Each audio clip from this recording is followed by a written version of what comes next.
Gara-gara menolak untuk dipoligami aku diancam akan diceraikan oleh suamiku. Saat itu juga aku berkata, "Silahkan saja Mas. Kalau berani kamu tidak ingat semua aset atas namaku." Ku buat ia menyesal telah berkata begitu. Sebelum lanjut ke cerita selanjutnya, yuk subscribe dan like. Absen dulu di kolom komen ya ah.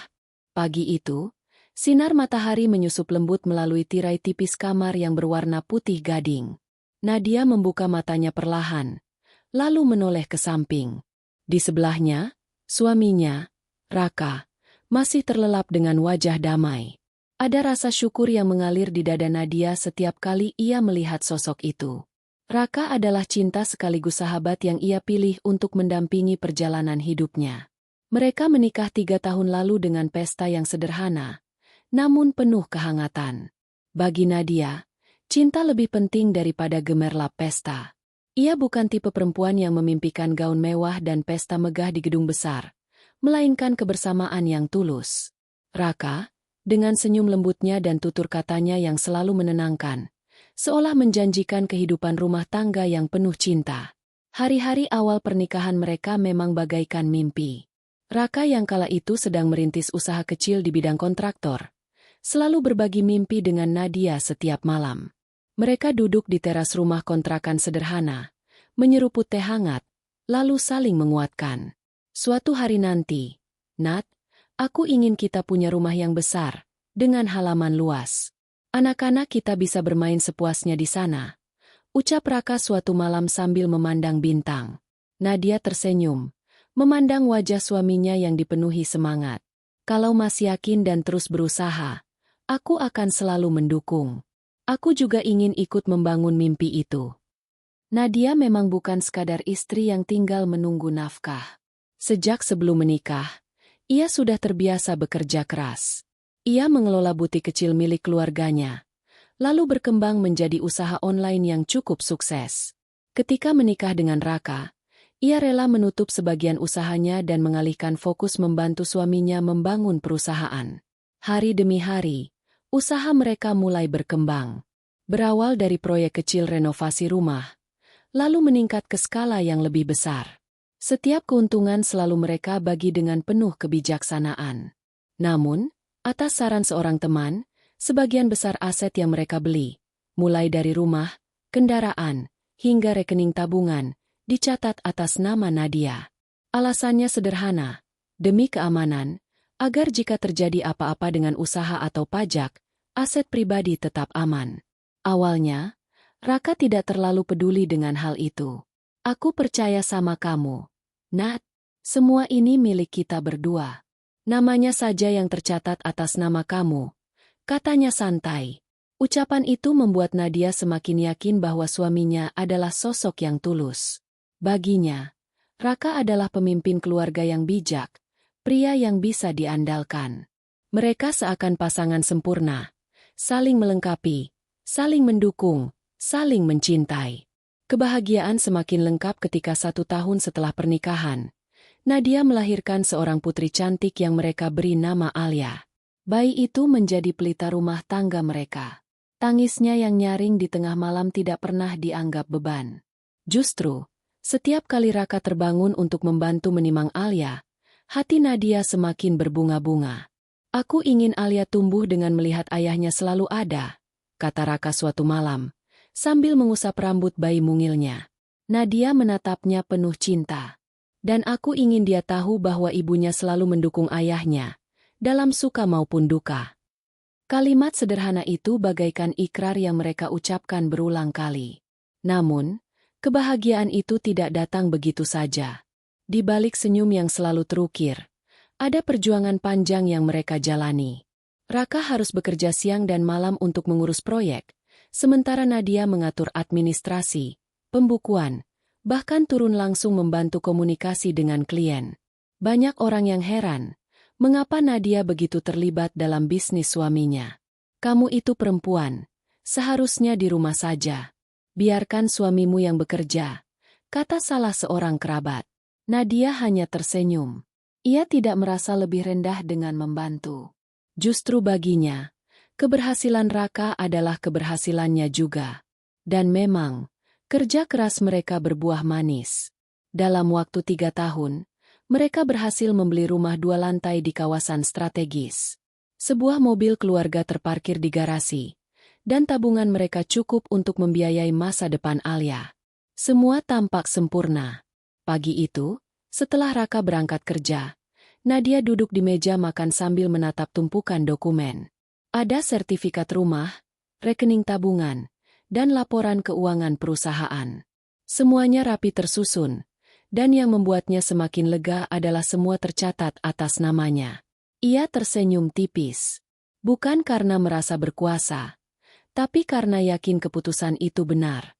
Ia percaya pada Raka, tapi ia juga tahu hidup tidak bisa ditebak. Dengan cara ini, setidaknya ada jaminan jika sesuatu terjadi. Di dalam hatinya, Nadia selalu yakin bahwa rumah tangga mereka tidak akan terguncang oleh hal-hal sepele. Ia percaya pada cinta mereka yang dibangun dari nol, dari kerja keras, dari pengorbanan bersama. Nadia tidak pernah membayangkan bahwa suatu hari nanti, semua keyakinan itu akan diuji dengan sangat menyakitkan. Sore hari, ketika Raka pulang kerja, Alia berlari menyambutnya. "Ayah! Ayah!" teriak bocah kecil itu sambil membuka tangan lebar-lebar. Raka mengangkat putrinya tinggi-tinggi, lalu tertawa lepas. "Anak ayah sudah pintar sekali. Sudah bisa nyanyi, ya?" katanya sambil mengecup pipi Alia. Nadia berdiri di ambang pintu, menyaksikan pemandangan itu dengan senyum penuh kebahagiaan. Baginya, momen sederhana seperti ini jauh lebih berharga daripada apapun. Ia merasa hidupnya sempurna, punya suami yang penyayang, anak yang sehat, dan kehidupan yang stabil. Namun, takdir punya cara unik untuk mengguncang kebahagiaan. Dan tanpa sadar, benih-benih masalah sebenarnya sudah mulai muncul. Raka yang dulu selalu pulang tepat waktu, belakangan sering membawa beban pikiran. Ia lebih sering sibuk dengan ponselnya, bahkan saat makan malam. Nadia sempat menganggap itu hanya lelah bekerja. Ia tidak ingin berpikir macam-macam. Bukankah setiap rumah tangga pasti ada fase pasang surut? Ia tidak pernah menyangka. Semua itu hanyalah awal dari badai besar yang akan mengguncang rumah tangganya. Malam itu hujan turun deras, membasahi halaman rumah Nadia dan Raka. Suara gemuruh petir sesekali terdengar, memecah keheningan. Nadia duduk di ruang tamu sambil memangku Alia yang tertidur pulas. Matanya terus menatap pintu, menunggu suaminya pulang. Jam dinding menunjukkan pukul 10 malam, namun Raka belum juga tiba. Biasanya, Raka selalu pulang sekitar pukul 7 atau 8, kecuali ada rapat penting. Tapi belakangan, keterlambatannya semakin sering terjadi. Ketika ditanya, jawabannya selalu sama. "Ada urusan kerjaan, Nat. Proyek makin banyak. Aku harus ekstra waktu." Nadia ingin percaya. Ia tahu bisnis mereka memang sedang naik daun. Klien-klien besar mulai berdatangan, sehingga wajar jika Raka lebih sibuk. Namun entah mengapa, ada rasa tak nyaman yang tumbuh di dadanya. Sesuatu terasa berbeda. Pukul 11 malam, pintu rumah akhirnya terbuka. Raka masuk dengan wajah letih. Dasinya sedikit longgar, dan aroma parfum asing tercium samar. Nadia mengernyit. "Itu bukan parfum yang biasa dipakai Raka. Kamu belum tidur?" tanya Raka sambil menaruh jasnya di kursi. Nadia berdiri perlahan, menatap suaminya dengan sorot penuh tanya. "Aku nunggu kamu, Mas. Kamu bilang rapat, tapi kok sampai jam segini baru pulang?" Raka tersenyum tipis, lalu mendekati istrinya. "Iya, rapatnya molor. Klien banyak maunya. Maaf ya, sayang." Nadia hanya mengangguk, mencoba menelan rasa curiga yang muncul. Ia tidak ingin menuduh tanpa bukti. Lagi pula, Raka adalah suaminya, orang yang ia percaya sepenuh hati. Namun malam itu, Nadia tidur dengan hati yang gelisah. Hari-hari berikutnya, kegelisahan itu semakin menjadi. Raka makin sering pulang larut, bahkan terkadang tidak memberi kabar. Ponselnya sering sibuk, atau hanya membalas pesan singkat. "Aku lagi meeting, nanti telepon." Nadia berusaha menguatkan diri. Ia sibuk dengan urusan rumah tangga dan mengurus Alia, mencoba menutup telinga dari bisikan pikiran buruk. Tapi sikap Raka semakin jelas berubah. Dulu, setiap pulang kerja, Raka selalu membawa cerita tentang proyek, tentang pekerjaannya, bahkan sekadar tentang hal sepele yang ia lihat di jalan. Sekarang, ia lebih sering diam atau menunduk sibuk dengan ponsel. "Mas, makan dulu. Ini aku masakin sayur asem sama ikan goreng kesukaanmu," ujar Nadia suatu malam sambil menata meja. Raka duduk, mengambil sendok, tapi matanya tetap tertuju ke layar ponsel.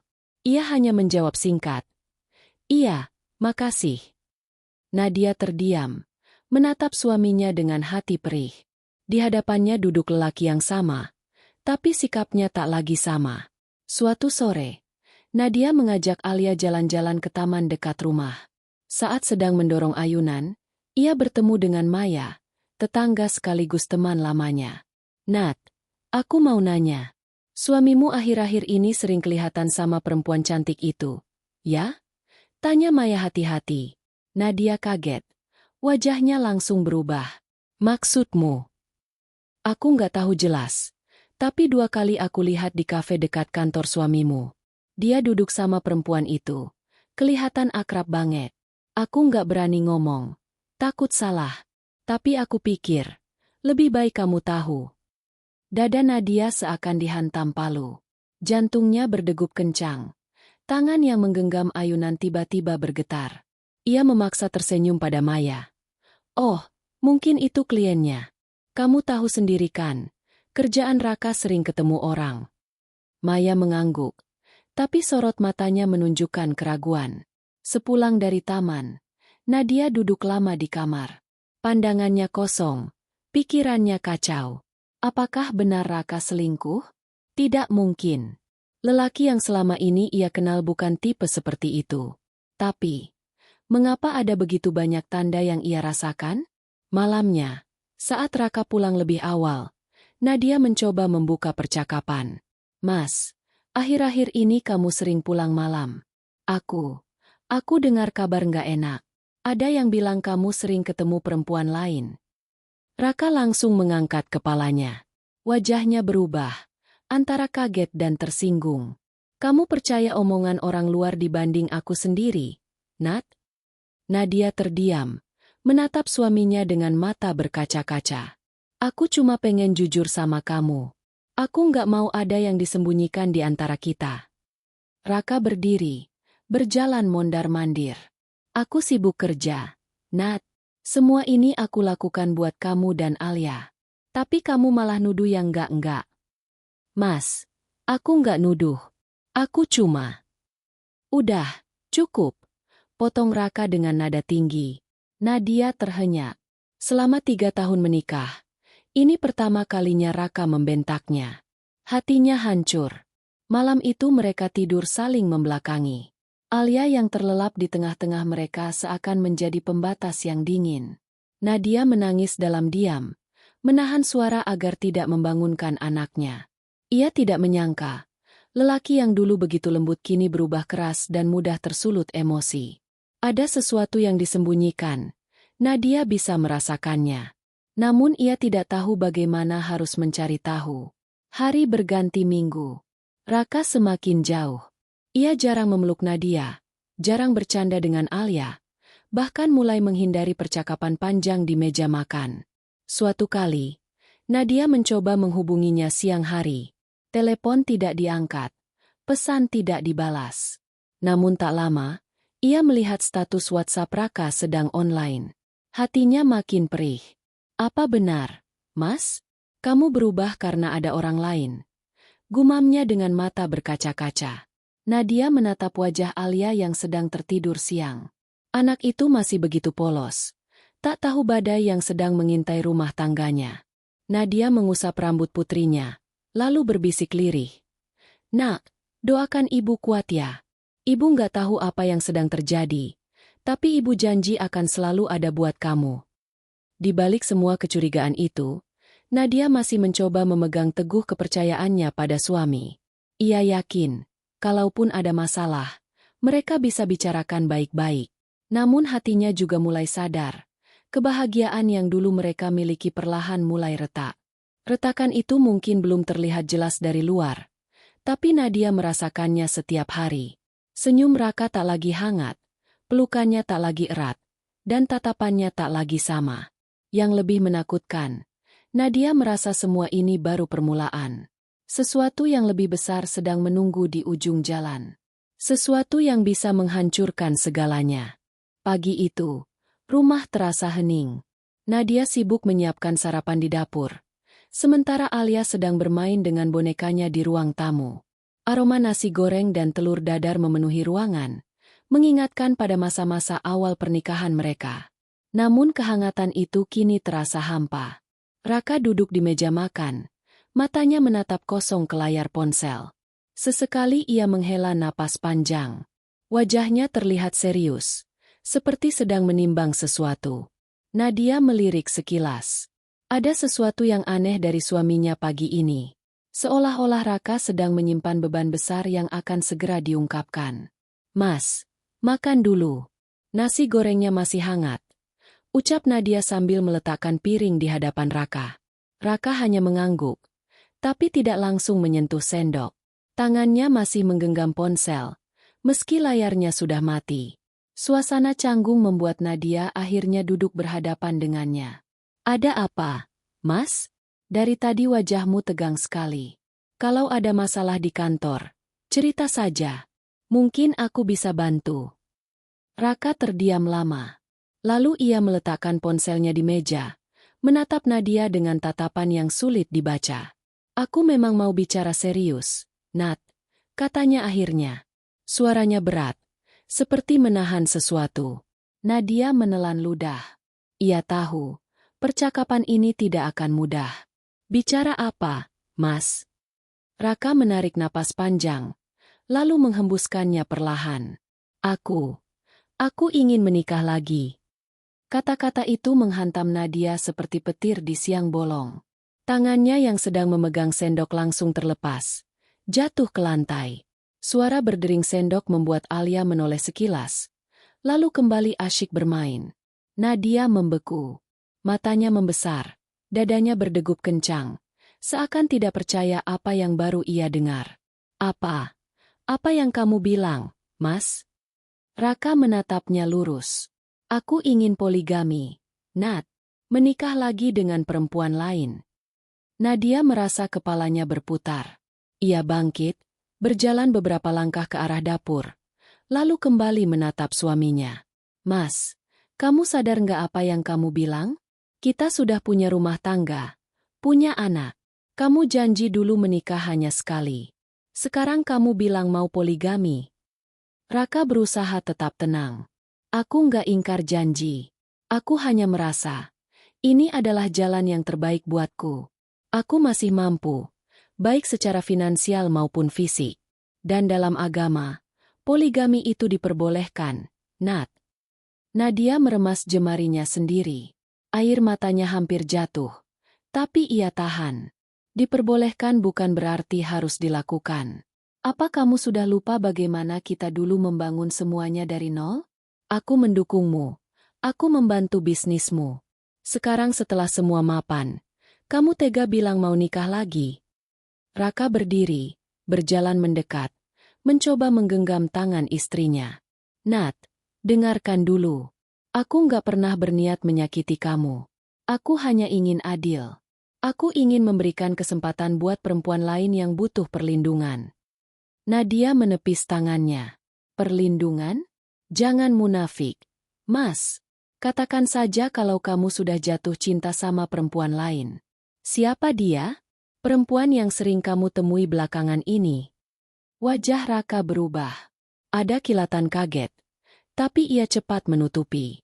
"Jangan asal menuduh. Tapi sikapmu berubah. Mas, kamu sering pulang larut, sibuk dengan ponselmu, bahkan berani membentakku. Jangan bilang ini semua bukan karena dia." Suara Nadia meninggi, emosinya tak terbendung lagi. Suasana ruang makan menjadi tegang. Alia yang tadinya asyik bermain, kini menatap kedua orang tuanya dengan bingung. "Bu, ayah marah, ya?" tanya Alia polos. Nadia segera mendekat, memeluk anaknya erat. "Tidak, Nak, ayah dan ibu hanya sedang bicara. Raka menghela napas, lalu duduk kembali. Nat, aku ingin kamu mengerti. Aku nggak akan pernah meninggalkan kamu atau Alia. Aku tetap akan jadi ayah dan suami yang bertanggung jawab. Tapi aku juga ingin membuka hati untuk orang lain. Nadia melepaskan pelukannya pada Alia, lalu berdiri tegak, menatap suaminya dengan mata berkaca-kaca. Kamu pikir aku bisa terima itu, Mas? Kamu pikir aku bisa berbagi kasih sayang suamiku dengan perempuan lain? Tidak. Aku tidak akan pernah setuju. Jangan keras kepala, Nat. Banyak perempuan lain yang bisa menerima poligami. Kenapa kamu tidak bisa? Karena aku bukan mereka. Suara Nadia pecah. Aku perempuan yang membangun hidup ini bersamamu dari awal. Aku perempuan yang kamu ajak berjuang, bukan hanya untuk jadi bayangan di belakangmu. Aku berhak atas seluruh cintamu, bukan setengah. Keheningan menyelimuti ruangan. Hanya suara hujan di luar jendela yang terdengar. Raka menunduk, sementara Nadia menahan isak tangis. Aku sudah bulat, Nat, kata Raka pelan, tapi tegas. Aku ingin menikah lagi. Nadia menatapnya tajam. Kalau begitu, kamu sudah memilih jalanmu sendiri. Tapi dengar baik-baik. Mas, aku tidak akan pernah merestui. Jangan harap aku akan duduk manis melihat kamu membawa perempuan lain masuk rumah ini. Aku tetap akan melakukannya, dengan atau tanpa restumu, jawab Raka dingin. Kata-kata itu membuat Nadia terhuyung. Seakan seluruh kebahagiaan yang pernah ia rasakan hancur seketika. Lelaki yang dulu begitu ia cintai, kini berdiri di hadapannya sebagai orang asing. Ia hanya bisa berbisik lirih. Kamu benar-benar tega, Mas. Malam itu, Nadia menangis sendirian di kamar. Alia tidur di pelukannya, sementara Raka memilih tidur di ruang tamu. Air mata Nadia membasahi bantal, hatinya remuk berkeping-keping. Ia mengingat kembali masa lalu, saat Raka berjanji tidak akan pernah melukai hatinya, saat mereka berdua berjuang demi masa depan. Semua janji itu kini terasa seperti kebohongan. Nadia menggenggam tangan kecil Alia, seolah mencari kekuatan. Nak, ibu janji nggak akan biarin siapapun merebut kebahagiaan kita. Bahkan ayahmu sendiri. Di dalam hatinya, api kemarahan perlahan mulai tumbuh. Ia sadar, ini baru awal dari pertarungan panjang yang akan datang. Pagi itu rumah terasa dingin meski matahari sudah tinggi. Nadia berdiri di depan cermin, menatap wajahnya sendiri. Matanya sembab akibat tangisan semalam. Ia mencoba merias diri tipis-tipis agar Alia tidak curiga. Di belakangnya, suara riang Alia terdengar sedang bermain boneka. Di ruang tamu, Raka duduk dengan wajah tegang. Kopi hitam di meja sudah dingin, tapi ia tak menyentuhnya. Ponselnya terus berbunyi, notifikasi masuk tanpa henti. Namun ia seolah menunggu sesuatu. Nadia melangkah keluar kamar dengan langkah mantap. Ia tidak ingin terlihat lemah di depan suaminya. Mas, kita perlu bicara, katanya pelan namun tegas. Raka mendongak, menatap istrinya dengan wajah penuh emosi yang ditahan. Aku juga memang ingin bicara, Nat. Nadia duduk di sofa berseberangan. Hening sejenak menyelimuti ruangan. Hanya detak jam dinding yang terdengar, membuat suasana semakin menegangkan. Mas, suara Nadia bergetar tapi matanya tajam. Aku sudah pikirkan semalam. Aku tidak akan pernah setuju dengan poligami. Tidak peduli apa alasanmu, aku tidak bisa menerima. Raka menghela napas panjang. Aku sudah duga kamu akan bilang begitu. Karena itu memang sikapku sejak awal. Kamu tahu aku bukan perempuan yang bisa berbagi hati, balas Nadia cepat. Raka menegakkan tubuhnya. Sorot matanya berubah keras. Kalau begitu, kita tidak punya jalan lain, Nat. Kalau kamu tidak mengizinkan aku menikah lagi, aku akan menceraikanmu. Kata-kata itu menghantam Nadia seperti badai. Dada Nadia seakan diremas. Namun ia menahan air mata agar tidak jatuh. Ia tahu, inilah klimaks dari semua perubahan sikap suaminya belakangan ini. Kamu ancam aku dengan cerai, Mas? Tanyanya pelan, tapi penuh luka. Aku tidak mengancam. Aku serius. Suara Raka tegas. Aku ingin jalan ini. Kalau kamu tidak bisa menerima, maka kita berpisah. Itu lebih baik daripada terus bertengkar. Nadia menatap suaminya lama, seolah berusaha mencari sedikit saja cinta di balik matanya. Tapi yang ia lihat hanya ego dan ambisi. Akhirnya, Nadia berdiri. Ia menegakkan tubuhnya, menyeka air mata yang mulai jatuh. Dengan suara lantang ia berkata, "Silahkan saja, Mas. Kalau berani, ceraikan aku sekarang juga. Tapi jangan lupa, semua aset, rumah, tanah, mobil, tabungan, semuanya atas namaku. Kamu pikir kamu bisa dengan mudah meninggalkanku setelah aku ikut membangun semua ini?" Raka terdiam. Sorot matanya mendadak goyah. Kalimat itu seperti cambuk yang menyadarkannya pada kenyataan. Semua sertifikat rumah, rekening perusahaan, hingga investasi memang tercatat atas nama Nadia. Suasana hening beberapa detik. Raka berusaha menahan diri, tapi wajahnya jelas menunjukkan kegugupan. Kamu sengaja bilang begitu buat menekan aku." Nadia menatapnya tajam. "Bukan menekan. Aku hanya mengingatkan. Kamu sendiri yang setuju semua aset dicatat atas namaku. Karena kamu percaya padaku. Sekarang setelah semua berdiri kokoh, kamu pikir bisa seenaknya buang aku? Tidak semudah itu, Mas." Raka menggertakkan giginya. Tangannya mengepal di pangkuan. Ego laki-lakinya terasa tertantang. "Aku masih kepala rumah tangga. Nat, jangan pikir kamu bisa kuasai semuanya hanya karena nama kamu ada di atas kertas. Nama di atas kertas itu adalah bukti, Mas." Suara Nadia meninggi. "Bukti bahwa aku bukan hanya istri yang duduk diam menunggu uang belanja. Aku ikut membangun, ikut bekerja, ikut berdarah-darah bersama kamu. Jangan pernah meremehkan aku." Alia yang mendengar pertengkaran itu mulai menangis. "Ibu, Ayah, jangan berantem." Suaranya yang polos membuat suasana makin menyayat. Nadia segera memeluk anaknya erat, mencoba menenangkan. "SSST, tidak apa-apa, sayang. Ibu ada di sini." Raka bangkit, berjalan mondar-mandir, lalu mengusap wajahnya dengan kasar. "Aku tidak mau terus-terusan begini. Aku hanya ingin hidup tenang. Kalau kamu tidak mau mengerti, mungkin memang kita tidak bisa lanjut." Nadia menatapnya dengan mata yang penuh kemarahan bercampur kesedihan. "Hidup tenang yang kamu maksud adalah hidup dengan perempuan lain di sampingmu? Mas, kamu sudah dibutakan oleh nafsu. Kamu rela mengorbankan keluarga hanya demi kesenangan sesaat. Jaga bicaramu, Nat," bentak Raka. Nadia berdiri lagi, memeluk Alia erat-erat, lalu menatap suaminya dengan tatapan tajam penuh keberanian. "Aku tidak takut, Mas. Kalau kamu memang berani menceraikan aku, lakukan sekarang. Tapi jangan pernah menyesal, karena semua yang kamu banggakan selama ini akan hilang dari tanganmu." Kata-kata itu membuat Raka terdiam. Nafasnya tersengal, wajahnya merah padam. Ia ingin berkata sesuatu, tapi lidahnya keluh. Ia sadar, posisi yang selama ini ia anggap kuat ternyata rapuh. Selama ini, ia merasa dirinya adalah tulang punggung keluarga. Tapi kenyataannya, pondasi harta mereka ada di tangan Nadia. Tanpa istrinya, ia tidak akan punya apa-apa. Nadia melangkah menuju kamar dengan Alia di pelukan.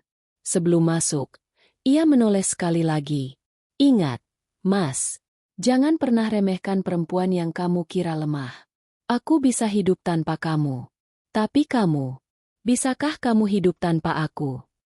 Pintu kamar tertutup keras. Tinggallah Raka di ruang tamu, terduduk lemas. Kopi hitam di mejanya sudah benar-benar dingin, seperti hatinya yang tiba-tiba kehilangan arah. Malam itu, Nadia berbaring di ranjang sambil menatap langit-langit. Alia terlelap di sampingnya, sementara pikirannya berkecamuk. Ia masih mencintai Raka, tapi ia tidak bisa membiarkan dirinya diinjak-injak. Air mata kembali jatuh.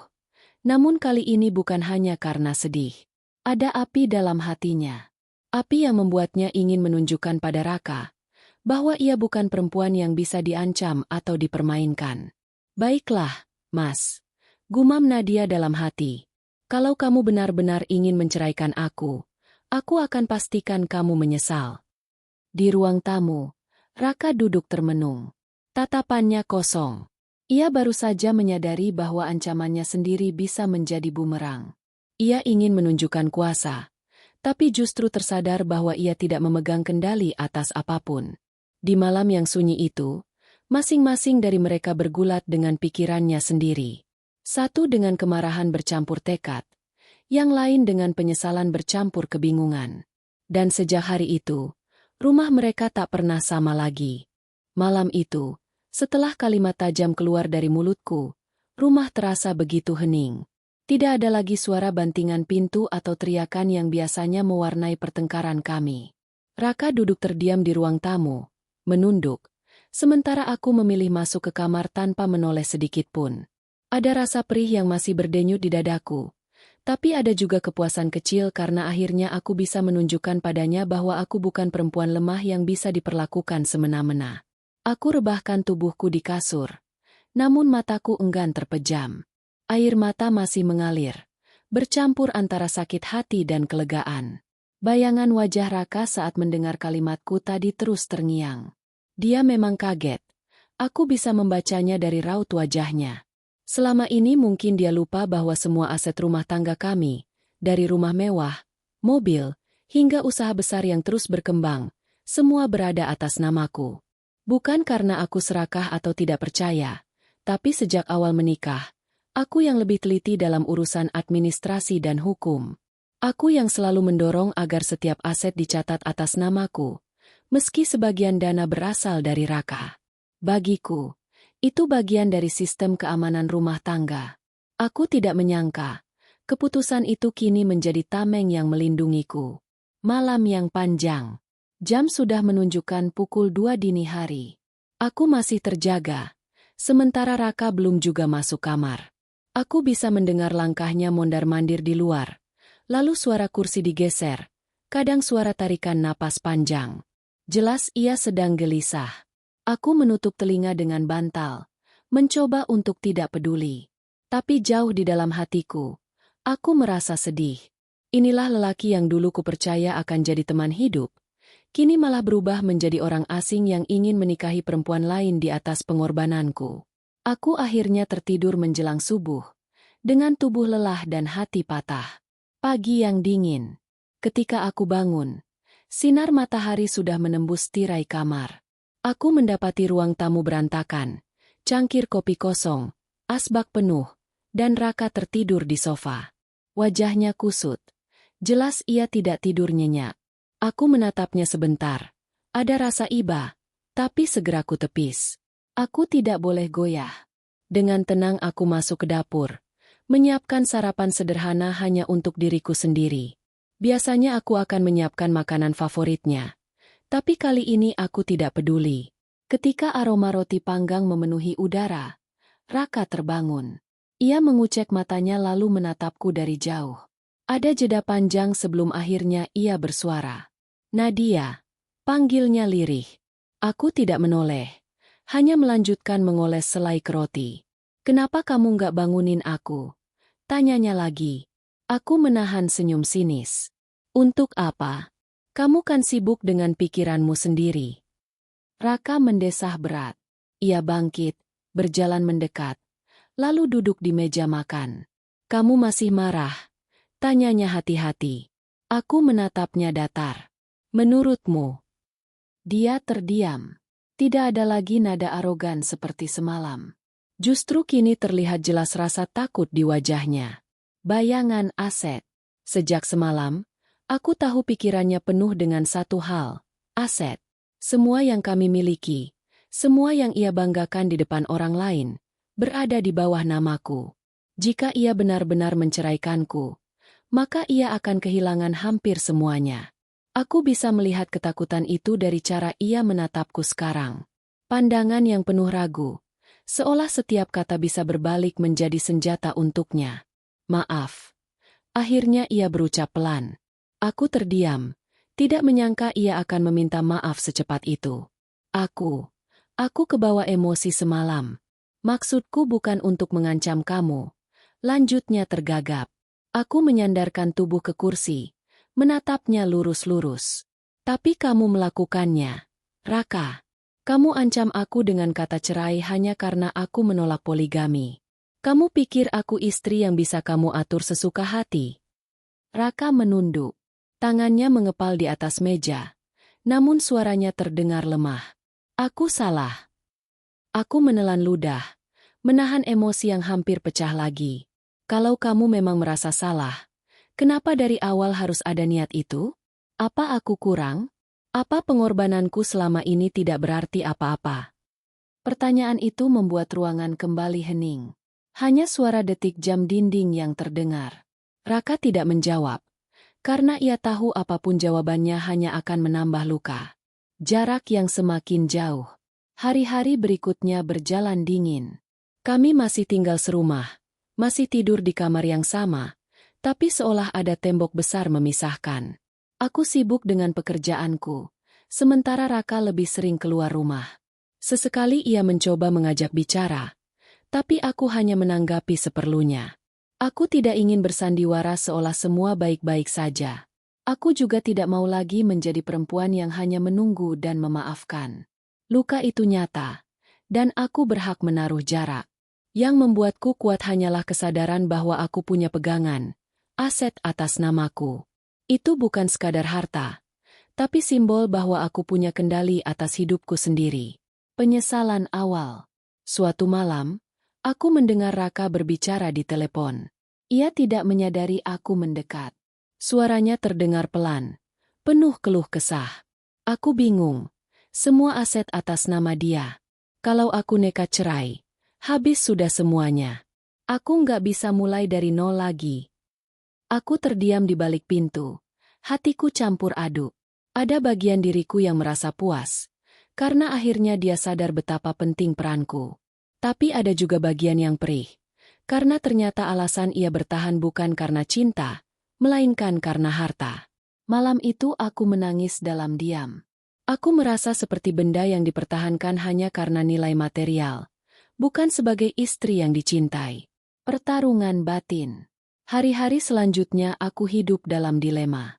Di satu sisi, aku ingin mempertahankan rumah tangga ini demi nama baik, demi anak yang kelak mungkin kami miliki. Tapi di sisi lain, aku merasa harga diriku sudah diinjak. Setiap kali aku mengingat ancaman cerai yang keluar dari mulutnya, hatiku kembali panas. Betapa mudahnya ia mengucapkan kata itu, seakan-akan pernikahan kami hanyalah permainan. Sementara Raka mulai menunjukkan perubahan kecil. Ia lebih sering di rumah, lebih sopan dalam berbicara, dan beberapa kali mencoba mendekatiku dengan cara lembut. Namun aku tahu, semua itu lahir bukan semata karena cinta, melainkan karena ia takut kehilangan segalanya. Senyum kemenangan. Meski hatiku masih sakit, aku mulai menemukan kekuatan dalam diriku. Aku bisa melihat betapa rapuhnya Raka tanpa aku. Aku bisa merasakan bagaimana ancaman cerai yang ia ucapkan justru menjadi bumerang. Satu kalimatku semalam telah mengubah segalanya. Silahkan saja, Mas, kalau berani. Kamu tidak ingat semua aset atas namaku. Sejak saat itu, aku tahu posisi kami tidak lagi sama.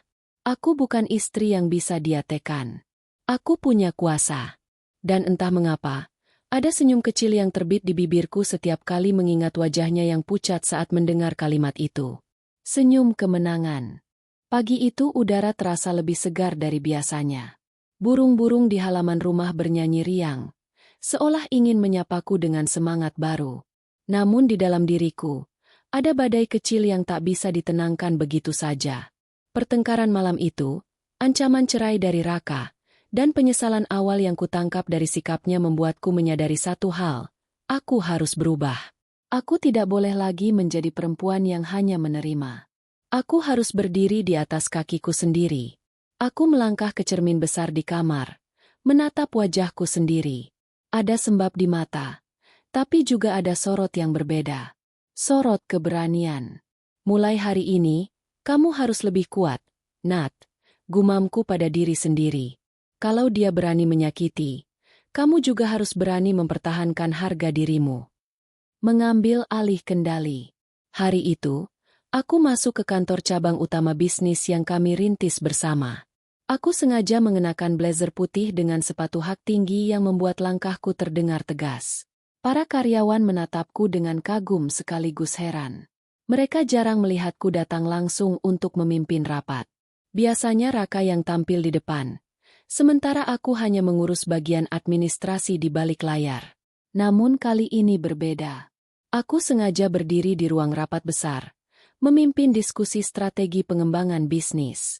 Suaraku mantap, setiap kalimatku tegas, dan aku memastikan setiap orang paham bahwa aku pemegang kendali utama. Beberapa karyawan sempat melirik satu sama lain, seolah bertanya-tanya, kenapa tiba-tiba Bu Nadia yang memimpin?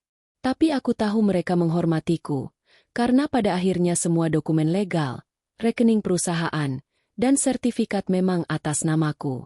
Selesai rapat, aku melihat Raka berdiri di ujung ruangan, wajahnya kaku. Ia tidak menyangka aku akan seberani ini. Kenapa kamu gak kasih tahu aku kalau mau pimpin rapat? Tanyanya setelah semua orang bubar. Aku menatapnya datar. Karena aku tidak butuh izinmu untuk memimpin bisnis yang jelas-jelas atas namaku. Ia terdiam, tak bisa membantah. Kemandirian yang menyakitkan. Langkahku semakin mantap setiap hari. Aku mulai mengurus langsung beberapa cabang bisnis, turun ke lapangan, bahkan sesekali ikut berdiskusi dengan mitra. Semua itu membuatku semakin percaya diri. Tapi di balik keberanian itu, ada luka yang masih menetes. Setiap kali aku pulang ke rumah dan melihat Raka duduk termenung di ruang tamu, hatiku terasa perih. Aku tahu, kemandirianku membuatnya semakin merasa tersingkir. Malam-malam kami semakin sepi. Tidak ada lagi obrolan hangat, tidak ada lagi tawa kecil. Yang ada hanyalah dua orang yang duduk dalam rumah yang sama, tapi hatinya berjauhan. Kadang aku bertanya-tanya, apakah ini jalan yang benar? Apakah dengan semakin kuat aku justru semakin menjauh dari suamiku sendiri? Namun setiap kali ingatan tentang ancaman cerai itu kembali, aku menguatkan diriku. Aku lebih baik hidup sendiri daripada menjadi perempuan yang diinjak harga dirinya. Bisikku dalam hati. Gosip yang beredar. Ketegangan rumah tangga kami ternyata mulai menjadi bahan pembicaraan. Beberapa teman dekat menanyakan kabar. Bahkan ada yang terang-terangan berkata, aku dengar Raka mau nikah lagi, Nat. Bener ya? Aku tersenyum miris, mencoba menahan sakit. Kalau dia mau, silakan saja. Hidup orang, kan? Jawabku enteng, meski di dalam dada rasanya seperti ditusuk. Gosip itu juga sampai ke telinga keluargaku. Ibuku sempat menelpon dengan suara panik. Nadia, apa benar Raka mau poligami? Apa kamu baik-baik aja? Aku menarik napas panjang. Bu, aku baik-baik aja. Aku bisa urus diriku sendiri. Jangan khawatir. Meski aku berusaha menenangkan, aku tahu ibuku menangis di seberang sana. Ia tahu betul bagaimana aku mencintai Raka sejak dulu, dan betapa keras aku berjuang membangun rumah tangga ini. Senjata yang kusimpan. Di tengah semua keributan batin, aku menemukan sesuatu yang membuatku semakin kuat. Saat membereskan meja kerja Raka, aku mendapati beberapa pesan di ponselnya, chat dengan perempuan yang jelas bukan sekadar teman. Kata-katanya mesra, bahkan ada rencana untuk liburan bersama.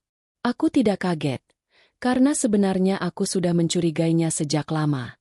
Tapi bukti ini menjadi senjata. Aku tidak langsung mengungkit atau marah. Aku simpan baik-baik, menunggu waktu yang tepat. Sejak saat itu, setiap kali Raka mencoba menunjukkan sikap arogan, aku hanya tersenyum dalam hati. Ayo, teruskan. Aku punya bukti yang bisa menghancurkanmu kapan saja. Percakapan dengan sahabat. Sore itu, aku bertemu dengan sahabat lamaku, Dina. Di sebuah kafe kecil, aku menceritakan semuanya. Dari niat poligami, ancaman cerai, sampai aku yang kini mengambil alih kendali bisnis. Dina menatapku dengan mata berkaca-kaca. Kamu hebat banget, Nat. Aku bangga sama kamu. Banyak perempuan di luar sana yang cuma bisa menangis dan pasrah. Tapi kamu berani melawan. Aku tersenyum, meski bibirku terasa kaku. Berani melawan bukan berarti hatiku nggak hancur. Din, aku juga capek. Kadang aku pengen aja ninggalin semuanya. Mulai hidup baru. Terus kenapa enggak? Tanya Dina pelan. Aku menatap cangkir kopiku. Menimbang-nimbang. Entah. Mungkin masih ada bagian kecil dari hatiku yang berharap Raka berubah. Atau mungkin aku takut. Takut kalau aku benar-benar pergi. Semua yang pernah kualami bersama dia jadi sia-sia. Dina menggenggam tanganku. Apapun pilihanmu, jangan pernah lupakan satu hal. Kamu berharga. Kamu pantas dicintai. Bukan diminta untuk berbagi cinta. Kata-katanya menusuk, tapi juga menyembuhkan sedikit luka di hatiku. Raka semakin terpojok. Perlahan, aku bisa melihat perubahan Raka. Ia lebih sering murung, tidak lagi seceria dulu. Sesekali ia mencoba mengajakku bicara, tapi aku selalu menjaga jarak. Suatu malam, ia duduk di ranjang sambil menatapku. Nat, kamu beneran gak bisa maafin aku? Aku menoleh, menatapnya dengan mata berkaca-kaca. Bukan masalah maaf, Raka. Aku sudah terlalu sering memaafkan. Tapi masalahnya, apa kamu masih pantas mendapatkannya? Dia terdiam, lalu menunduk. Tidak ada jawaban. Aku tahu, di dalam dirinya ada perang besar. Antara ego, rasa bersalah, dan ketakutan kehilangan. Dan aku membiarkan perang itu terus berlangsung. Biarlah ia merasakan bagaimana rasanya terjebak oleh kesalahan sendiri. Keberanian yang sesungguhnya. Malam itu aku kembali berdiri di depan cermin, menatap diriku. Aku sadar, keberanianku bukan hanya soal mengendalikan bisnis atau menekan Raka dengan aset. Keberanianku yang sesungguhnya adalah ketika aku bisa berkata, aku tidak takut kehilangan. Jika suatu hari Raka benar-benar pergi, aku yakin aku bisa berdiri sendiri. Aku bisa membangun hidup baru tanpa harus bergantung pada laki-laki yang mengkhianatiku. Dan ketika kesadaran itu tumbuh, ada beban besar yang terangkat dari dadaku. Aku tersenyum pada diriku sendiri. Untuk pertama kalinya, aku merasa bebas. Bab ini berakhir dengan Nadia menemukan kekuatan sejati dalam dirinya, bahwa ia tidak lagi takut kehilangan Raka, karena ia sudah menemukan nilai dirinya sendiri. Hari-hari terasa berbeda sejak aku memutuskan untuk mengambil alih kendali dalam hidupku. Raka yang dulu penuh percaya diri, selalu merasa berkuasa, kini berubah menjadi sosok yang lebih sering murung dan gelisah. Perubahan itu jelas terlihat, bukan hanya di rumah, tapi juga dalam bisnis yang selama ini ia banggakan. Di ruang tamu, aku sering melihatnya termenung dengan tatapan kosong. Tangannya sibuk menggulir layar ponsel, namun raut wajahnya penuh kecemasan. Aku tahu apa yang menghantui pikirannya. Aset, bisnis, dan posisinya di mataku. Bisnis yang mulai goyah.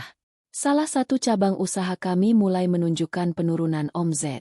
Sebelumnya, Raka selalu punya strategi untuk mengatasinya. Tapi kali ini ia seperti kehilangan arah. Beberapa klien penting bahkan lebih memilih berhubungan denganku dibanding dirinya. Karena mereka tahu aku yang memegang kendali hukum. Aku masih ingat satu kejadian di kantor pusat. Seorang investor datang dan langsung menanyakan keberadaanku. Maaf, Pak Raka, tapi kami perlu tanda tangan Ibu Nadia. Tanpa itu, kontrak ini tidak sah, ucapnya. Raka tersenyum kaku, meski aku bisa melihat jelas rasa kesalnya. Saat aku tiba dan menandatangani dokumen, investor itu terlihat lega. Terima kasih, Bu Nadia. Kami yakin perusahaan ini aman di tangan Ibu. Kalimat itu seperti tamparan keras bagi Raka. Sejak saat itu, wajahnya makin suram. Upaya merayu kembali. Suatu malam, ia mencoba mendekatiku. Saat aku sedang membaca di kamar, ia duduk di sampingku dan berusaha meraih tanganku. Nat, aku tahu aku banyak salah. Aku janji nggak akan ulangi lagi. Aku janji nggak akan ada perempuan lain. Aku menutup bukuku, menatapnya dingin. Kamu janji?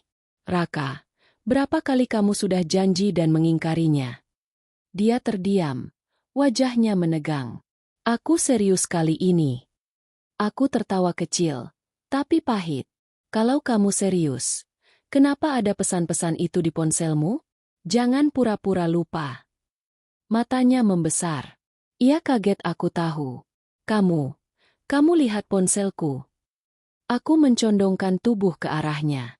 Aku tidak perlu izin untuk melihat kebenaran, Raka. Dan aku tidak perlu konfirmasi darimu untuk tahu bahwa kamu sudah mengkhianatiku.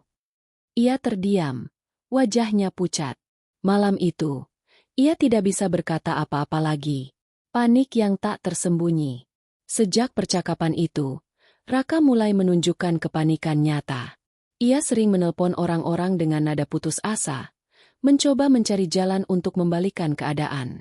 Aku kadang sengaja mendengar dari balik pintu, hanya untuk memastikan betapa rapuhnya ia kini. Aku nggak bisa cerai, semua aset atas nama Nadia. Kalau aku cerai, habis semuanya. Kudengar ia berkata pada salah satu temannya. Apa aku harus bujuk dia terus? Atau aku pura-pura baik dulu? Kalimat itu membuatku menggeleng. Betapa rendahnya dia kini.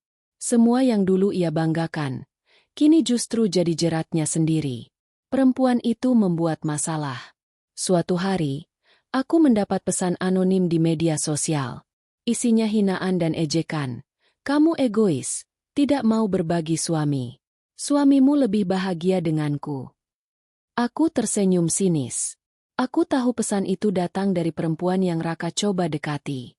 Entah ia ingin membuatku cemburu, atau sekadar menunjukkan eksistensinya. Tapi aku tidak marah. Justru aku tertawa. Aku screenshot pesan itu, lalu memperlihatkannya pada Raka malam harinya.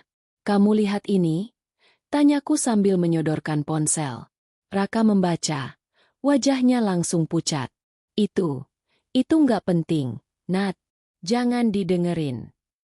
Aku menatapnya tajam. Kamu kira aku takut sama perempuan murahan itu? Tidak, Raka. Justru aku kasihan sama kamu. Kamu rela hancurin rumah tangga hanya untuk perempuan yang bahkan berani kirim pesan hinaan ke istrimu sendiri. Dia menunduk. Tidak bisa membalas. Aku bisa melihat tangannya gemetar. Perubahan yang terlambat. Hari-hari berikutnya, Raka berubah drastis. Ia mulai pulang lebih awal, mencoba membantu pekerjaan rumah, bahkan sesekali membelikan bunga untukku. Semua itu tampak canggung, seperti upaya murahan untuk menambal sesuatu yang sudah robek. Aku menerima sikapnya dengan wajah datar. Tidak ada penolakan. Tapi juga tidak ada kehangatan. Aku membiarkannya berjuang sendirian dalam rasa bersalahnya. Suatu malam, ia berkata dengan suara parau, "Aku takut kehilangan kamu, Nat. Aku takut semua yang kita bangun hilang." Aku menatapnya dengan sorot dingin. "Kamu takut kehilangan harta atau kehilangan aku?" Pertanyaan itu membuatnya terdiam lama. Air matanya nyaris jatuh. Tapi aku tidak merasa iba. Aku hanya melihat seorang lelaki yang panik karena kebodohannya sendiri. Tekanan dari luar. Bukan hanya aku yang membuatnya terpojok. Keluarganya juga mulai menekan. Ibunya menelponku, meminta maaf atas kelakuan anaknya. "Nadia, kamu sabar ya. Raka memang keras kepala. Tapi jangan tinggalin dia. Dia butuh kamu." Aku hanya menjawab singkat. Kalau dia butuh aku, kenapa dia tega menyakiti aku, Bu? Di sisi lain, beberapa sahabat bisnisnya juga mulai menjaga jarak. Mereka tahu ada masalah internal, dan mereka lebih nyaman bekerja denganku. Posisi Raka semakin terpinggirkan. Nadia yang baru. Di tengah semua kepanikan Raka, aku justru merasa semakin kuat.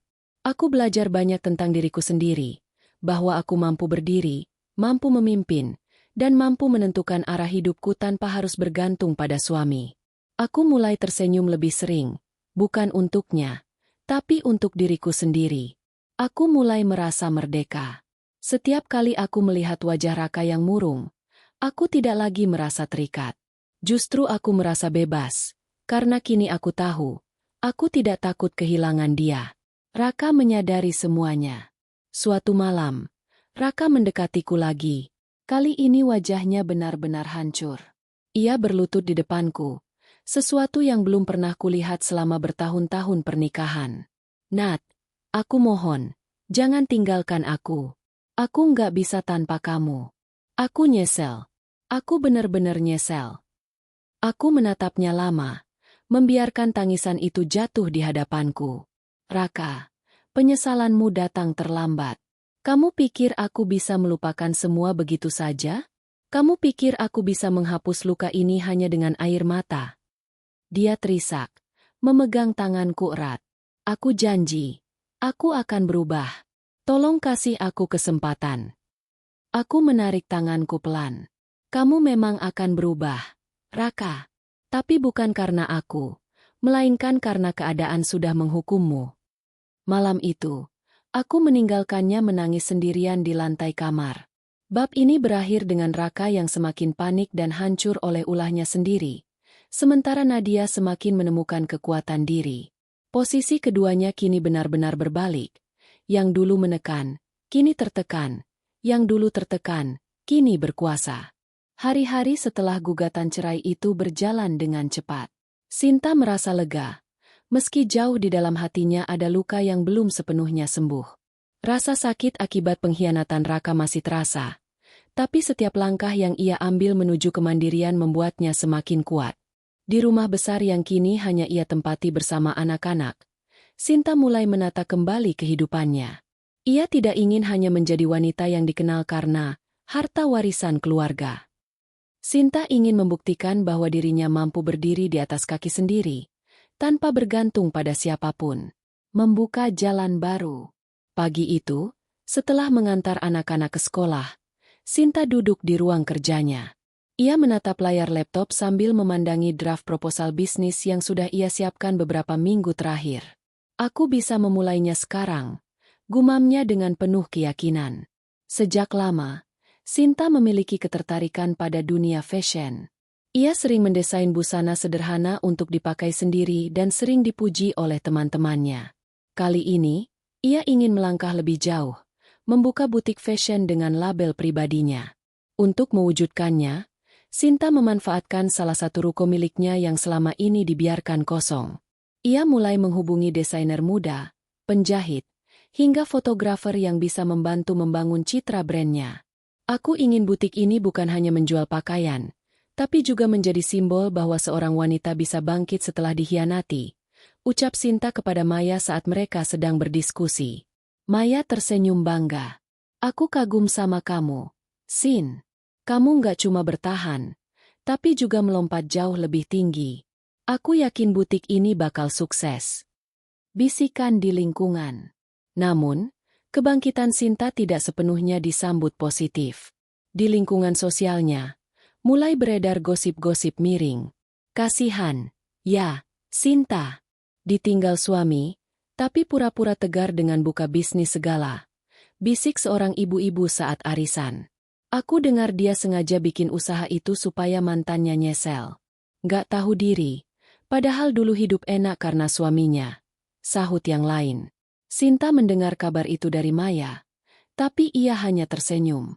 Biar saja, Mei. Orang akan selalu punya mulut. Aku nggak bisa menutupinya. Yang bisa kulakukan hanya membuktikan dengan hasil. Pertemuan tak disangka. Suatu sore, ketika butik Sinta hampir selesai direnovasi, ia mendapat kabar mengejutkan. Raka datang ke rumah orang tuanya dan mencoba menemui anak-anak. Awalnya Sinta ragu mengizinkan, tapi karena tidak ingin anak-anak kehilangan figur ayah, ia akhirnya setuju. Raka datang dengan wajah lebih kusut dari biasanya. Pakaian rapi yang dulu selalu ia kenakan kini tampak lusuh. Dari cara bicaranya, Sinta bisa menebak bisnisnya sedang bermasalah. Aku hanya ingin ketemu anak-anak, kata Raka singkat saat berhadapan dengan Sinta. Sinta mengangguk. Silakan. Tapi jangan ganggu ketenangan mereka. Saat bermain dengan anak-anak, Raka sesekali melirik ke arah Sinta. Ada tatapan menyesal yang jelas terlihat. Ia tidak menyangka wanita yang dulu ia rendahkan kini berdiri jauh lebih kuat darinya. Sebelum pergi, Raka sempat berbisik. Sinta, aku salah. Sangat salah. Sinta menatapnya datar. Penyesalanmu bukan urusanku lagi, Mas. Aku sudah memaafkan, tapi tidak akan pernah kembali. Kata-kata itu menampar harga diri Raka. Namun, Sinta tidak merasa bersalah. Ia hanya menyatakan kebenaran yang selama ini ingin ia sampaikan. Peluncuran butik. Hari yang dinanti pun tiba. Butik Sinta resmi dibuka dengan acara sederhana tapi elegan. Undangan yang datang mulai dari keluarga, sahabat, hingga beberapa influencer lokal. Interior butik ditata modern dengan sentuhan feminim. Koleksi pakaian yang dipajang adalah karya pertama brandnya sendiri, yang diberi nama Sinar Sinta. Nama itu terinspirasi dari arti hidupnya, cahaya yang muncul setelah kegelapan. Ketika Sinta berdiri di depan mikrofon untuk memberikan sambutan, suaranya sempat bergetar. Terima kasih atas dukungan semua pihak. Usaha ini bukan hanya sekadar bisnis bagi saya, tapi juga perjalanan hidup. Saya ingin membuktikan bahwa seorang wanita bisa tetap bersinar meski pernah dijatuhkan. Tepuk tangan bergemuruh memenuhi ruangan. Maya yang duduk di barisan depan meneteskan air mata haru. Kebanggaan keluarga. Orang tua Sinta yang awalnya khawatir dengan kondisinya kini menunjukkan kebanggaan. Ayah bangga sekali sama kamu, Nak. Ucap ayahnya sambil menggenggam tangan Sinta. Kamu bukan hanya bertahan, tapi juga memberi inspirasi. Sinta tersenyum. Semua ini karena doa ayah dan ibu juga. Aku belajar bahwa luka tidak boleh membuat kita berhenti melangkah. Raka yang terpuruk. Di sisi lain, kabar tentang butik baru Sinta sampai juga ke telinga Raka. Ia mendengar banyak orang memuji keberanian mantan istrinya. Sementara itu, bisnis Raka justru semakin menurun. Hubungannya dengan selingkuhan pun sudah renggang. Karena wanita itu kabur saat mengetahui kondisi keuangan Raka tidak lagi stabil. Di sebuah kafe, Raka duduk sendiri sambil menatap poster promosi, Sinar Sinta, yang terpampang di media sosial. Dadanya sesak. Penyesalan menghantamnya berkali-kali. Kenapa aku dulu sebodoh itu? Kenapa aku harus kehilangan wanita sehebat dia? Gumamnya lirih. Keyakinan baru. Meski masih ada rasa sedih ketika mengingat masa lalu, Sinta tahu bahwa hidupnya kini berada di jalur yang tepat. Ia tidak lagi takut menghadapi komentar orang. Ia tidak lagi cemas tentang masa depannya. Yang ia tahu hanyalah satu hal, dirinya sudah terbukti lebih kuat dari apapun yang pernah menjatuhkannya. Di malam hari, saat menatap anak-anak yang tertidur pulas, Sinta berbisik pelan. Mama janji, kita akan hidup bahagia tanpa harus bergantung pada siapapun. Kita bisa, Nak. Bintang malam bersinar terang di langit, seolah ikut menyaksikan kebangkitan seorang wanita yang pernah diremehkan, namun kini berdiri lebih tinggi dari sebelumnya. Hari-hari setelah peluncuran butik, Sinar Sinta berjalan begitu cepat. Antusiasme masyarakat di luar dugaan sangat tinggi. Koleksi pertama yang Sinta luncurkan laris dalam hitungan minggu. Media lokal mulai melirik dan menulis tentang kisahnya. Seorang perempuan yang bangkit dari perceraian, menata hidup, lalu sukses membangun brand sendiri. Artikel-artikel itu menyebar cepat, menambah rasa percaya diri Sinta. Namun, bagi Raka, setiap tulisan yang ia baca terasa seperti pukulan telak ke dadanya. Raka di titik terendah. Bisnis Raka, yang selama ini ia banggakan, kian terpuruk. Banyak klien menarik diri karena melihat reputasinya jatuh setelah kasus rumah tangganya mencuat. Ia tidak hanya kehilangan keluarga, tapi juga rekan bisnis, kepercayaan, dan bahkan harga dirinya. Suatu malam, Raka duduk sendirian di ruang kerjanya yang kini hampir kosong. Kertas-kertas laporan keuangan berserakan di meja. Matanya merah karena kurang tidur. Aku bodoh. Kenapa aku begitu mudah melepaskan Sinta? Bisiknya sambil menatap foto lama mereka sekeluarga. Dalam foto itu, Sinta tersenyum cerah bersama anak-anak. Raka merasakan perih yang menusuk. Wanita yang dulu ia remehkan, yang ia kira tidak akan bisa hidup tanpanya, kini justru berdiri kokoh sementara dirinya runtuh. Upaya mendekati anak-anak. Rasa rindu pada anak-anak membuat Raka mencoba kembali mendekati mereka. Ia menghubungi Sinta, meminta izin mengajak mereka jalan. Aku hanya ingin bersama anak-anak sebentar. Sin, tolong izinkan. Ucap Raka dengan suara penuh harap. Sinta terdiam sejenak. Baginya, anak-anak berhak mengenal ayah mereka, meski ia sendiri tidak ingin lagi punya urusan dengan Raka. Baik, tapi aku ingatkan, Mas, jangan kecewakan mereka lagi. Anak-anak sudah cukup terluka, jawab Sinta tegas. Hari Minggu itu, Raka menjemput anak-anak. Mereka memang masih canggung, tapi rasa rindu mengalahkan segalanya. Raka berusaha mengajak mereka tertawa, membelikan es krim, dan bermain di taman. Namun, setiap kali mereka menyebut nama Mama dengan penuh semangat, hati Raka kembali perih. Di dalam hati, ia tahu, Sintalah pusat dunia mereka, bukan dirinya. Pertemuan di butik. Suatu siang, tanpa memberi kabar, Raka memberanikan diri datang ke butik Sinta. Pintu kaca berlogo, sinar Sinta, berkilau diterpa matahari. Dari luar, ia bisa melihat Sinta sedang melayani pelanggan dengan penuh percaya diri. Senyumnya anggun, geraknya meyakinkan. Ketika Sinta akhirnya melihat Raka berdiri di depan pintu, wajahnya tidak menunjukkan kehangatan, melainkan sikap profesional dingin. Ada perlu apa, Mas? Tanya Sinta sambil menyilangkan tangan. Aku cuma ingin lihat, jawab Raka kikuk. Matanya berkeliling ruangan. Kamu hebat, Sin. Semua ini, luar biasa. Sinta menatapnya tajam. Kamu datang untuk memuji, atau ada maksud lain? Raka menelan ludah. Aku menyesal. Aku ingin kita bicara baik-baik.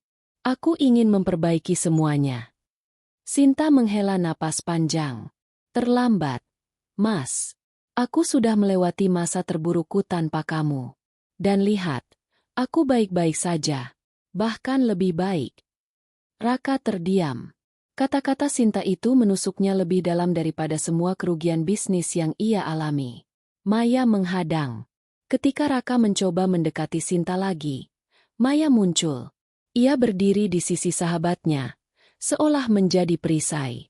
Mas Raka, kalau niatmu datang hanya untuk mengguncang hidup Sinta lagi, lebih baik jangan. Dia sudah cukup menderita dulu, kata Maya tajam. Raka menunduk, merasa terhina sekaligus bersalah. Aku tahu, aku memang pantas disalahkan. Tapi izinkan aku setidaknya jadi bagian kecil dari hidup mereka. Sinta menatapnya lama, lalu berkata, kamu hanya boleh menjadi ayah bagi anak-anak. Itu saja. Aku tidak akan pernah kembali padamu. Jawaban itu menghantam Raka seperti palu besar. Ia ingin berkata lebih, tapi melihat tatapan tegas Sinta dan keberanian Maya, ia tahu percuma memaksa. Malam penuh renungan. Di rumahnya yang sepi, Raka menatap langit-langit. Kepalanya penuh dengan ingatan masa lalu. Semua kesempatan yang ia sia-siakan, semua janji yang ia ingkari, dan semua kata kasar yang pernah ia ucapkan pada Sinta. Kenapa aku baru sadar setelah kehilangan segalanya? Gumamnya lirih. Teleponnya berdering. Itu dari salah satu mantan rekan bisnis yang dulu akrab dengannya. Namun, bukannya dukungan, yang ia dengar justru kabar buruk. Proyek besar terakhirnya resmi dibatalkan. Raka merasa dunia benar-benar runtuh. Di saat itu, hanya ada satu hal yang ia rindukan. Keluarga yang dulu ia hancurkan dengan tangannya sendiri. Sinta yang semakin bersinar. Sementara itu, hidup Sinta semakin berkembang. Butiknya mulai dikenal di kota lain. Ia mendapat undangan untuk menghadiri acara Fashion Week lokal. Media menyebutnya sebagai simbol wanita kuat yang mampu bangkit dari keterpurukan. Banyak wanita datang ke butiknya bukan hanya untuk membeli pakaian, tapi juga untuk mendengar kisah inspiratifnya. Di tengah kesibukan itu, Sinta tidak pernah lupa menjadi ibu.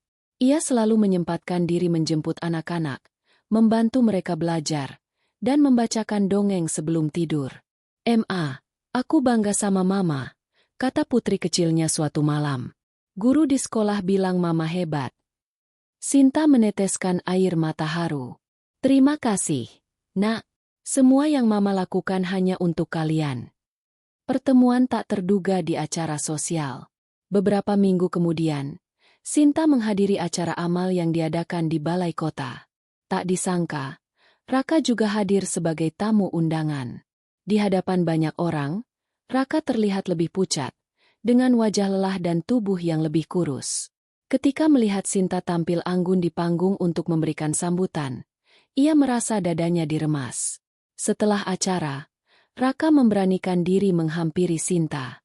"Sin, aku cuma mau bilang, aku benar-benar bangga padamu. Dan, aku minta maaf, dari lubuk hati terdalam." Sinta menatapnya sebentar, lalu menjawab dengan tenang. "Aku sudah memaafkan, Mas. Tapi ingat, memaafkan bukan berarti kembali." Raka terdiam. Ia tahu, semua sudah terlambat. Penyesalannya datang di saat Sinta sudah melangkah terlalu jauh ke depan. Penutup bab. Malam itu, Sinta menutup harinya dengan doa. Ia bersyukur, meski jalannya penuh air mata, ia berhasil melewati badai. Ia tidak lagi melihat dirinya sebagai korban, melainkan sebagai pemenang. Sementara itu, Raka menutup matanya dengan dada sesak. Penyesalan yang terlambat kini menjadi teman setianya.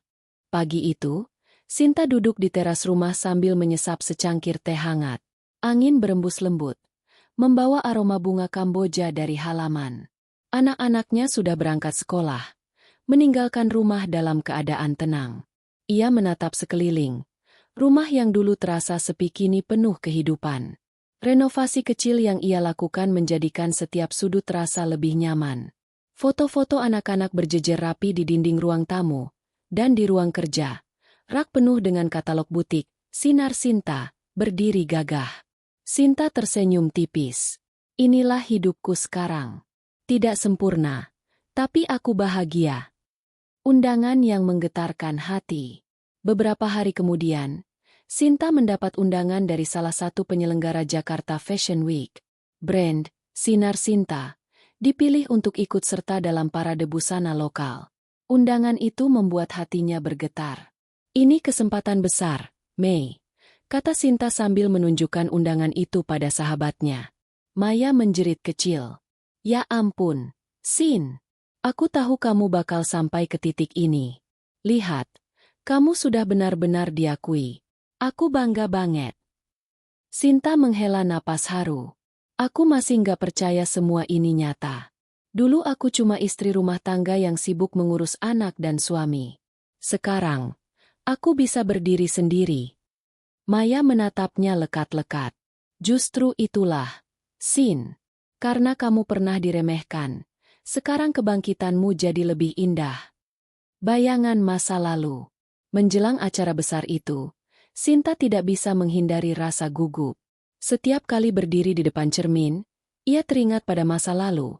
Malam ketika Raka mengancam menceraikannya hanya karena ia menolak dipoligami. Kata-kata Raka masih terngiang jelas di telinganya.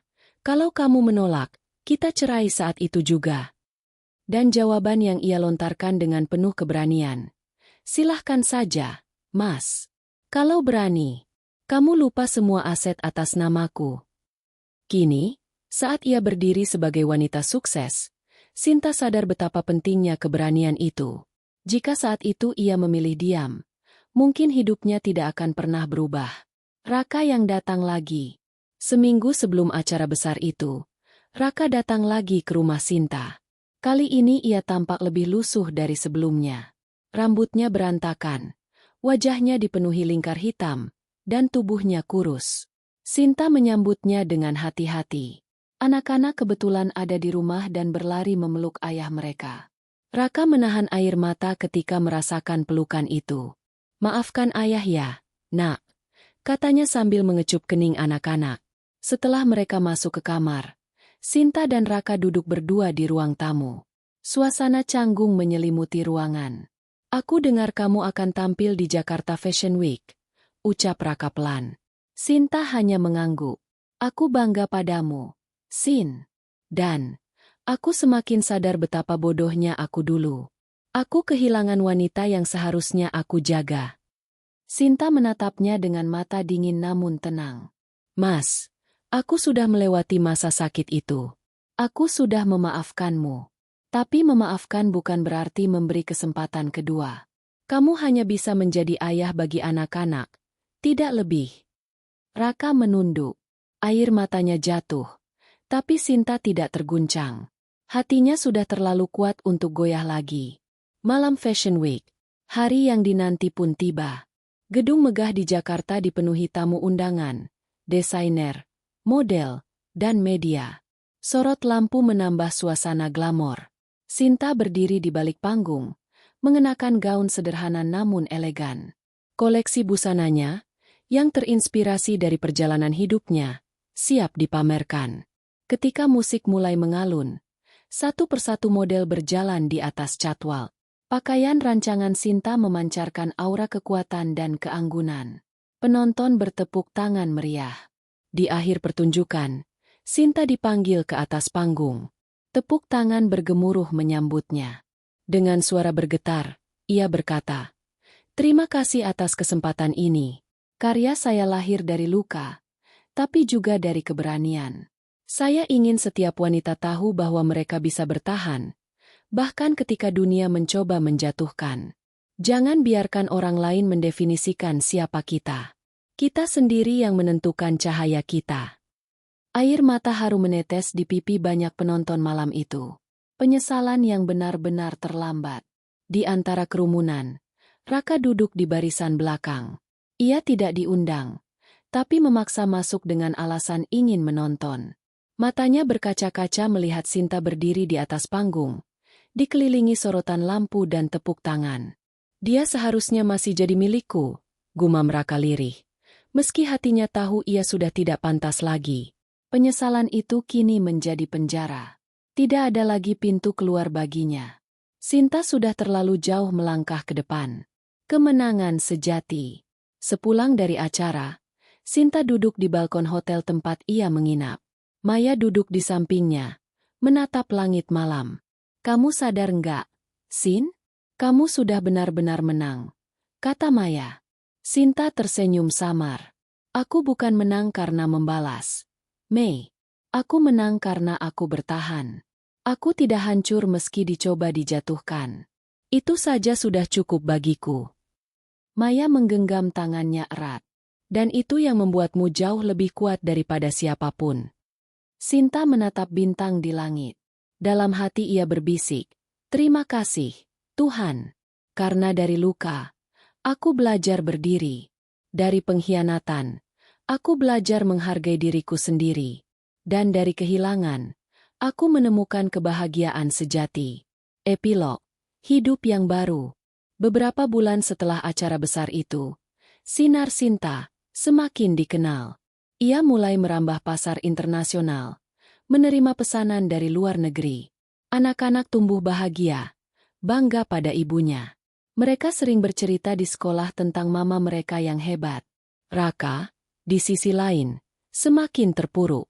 Bisnisnya nyaris bangkrut, dan banyak orang menjauh.